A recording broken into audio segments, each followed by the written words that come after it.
बिल्कुल सही बात है कि सरकार इस पे उचित कदम क्यों नहीं उठाती तो है ही नहीं, और क्यों नहीं उठाती मैं बता रहा हूं आपको जी। बेसिकली हमने जब से भारत आजाद हुआ है हमने नेशनल सिक्योरिटी डॉक्ट्रिन लिखी ही नहीं है जी। इसका मतलब है कि फाइटिंग पॉलिसीज जो हैं जो कि गाइड करती है फाइटिंग फोर्सेस को, आर्मी, नेवी, एयरफोर्स और पैरामिलिट्री को, वो 1997 तक तो लिखी ही नहीं गई थी। आर्मी, नेवी, एयरफोर्स की वॉर डॉक्ट्रिन 97 में लिखी गई है। तो आप बताइए हमारी सिक्योरिटी का थिंकिंग कहां पे है? तो जब हमने इस बात पे तवज्जो ही नहीं दी तो फिर हम ट्रेनिंग की क्या तवज्जो देंगे? आप देखिए आपने सारी पैरामिलिट्रीज को तो होम मिनिस्ट्री के अंडर में रखा है। क्यों रखा है? सच्चाई सुन लीजिए।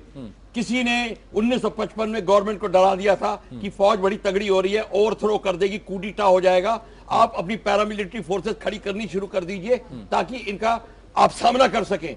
इस डर के मारे उन्होंने होम मिनिस्ट्री के अंडर में इतनी सारी पैरामिलिट्री खड़ी कर दी। अपने ही बच्चों से जब डरता है बाप तो प्रॉब्लम होती है घर में ये। अब क्या हुआ कि एक दूसरे के से ये आंख से आंख मिला के नहीं देखते, बात नहीं करते, एक दूसरे से शक करते रहते हैं।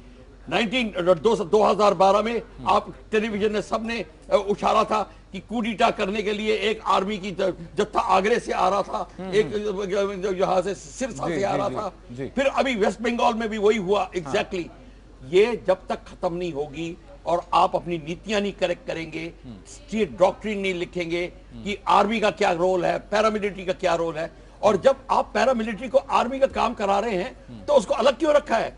हमने ये सजेशन दिया था कि हर एक पैरामिलिट्री यूनिट को आर्मी यूनिट के साथ में अटैच किया जाए 2.5 साल, और आर्मी यूनिट कमांडर की रिस्पॉन्सिबिलिटी होगी कि आप इनकी पूरी ट्रेनिंग करिए। अगर आपने उनको काउंटर इंसर्जेंसी करानी है, आपने उनको वॉर लाइक एक्टिविटीज करानी है, पुलिस एक्टिविटी से निकाल के, तो फिर आप उनको ट्रेनिंग दीजिए और आर्मी ऑफिसर्स को वहां पे पोस्ट करिए 2 साल तक, और उनका आर्मी ऑफिसर्स को रिस्पॉन्सिबिलिटी दीजिए, अकाउंटेबिलिटी उनसे मांगिए। देखिए जब तक हम ये कार्यक्रम नहीं करेंगे, वो इसलिए नहीं कर रहे कि लोगों की डायरेक्टर जनरलशिप चली जाएगी, लोगों का एरिया चला जाएगा। ये बेसिकली गवर्नमेंट की प्रॉब्लम नहीं है, ये बेसिकली है ब्यूरोक्रेसी की प्रॉब्लम, और वो गवर्नमेंट को काम नहीं करने देती, और गवर्नमेंट को इलेक्शन और री इलेक्शन से फुर्सत नहीं है किसी गवर्नमेंट को। ब्यूरोक्रेसी की प्रॉब्लम है, पॉलिटिकल विल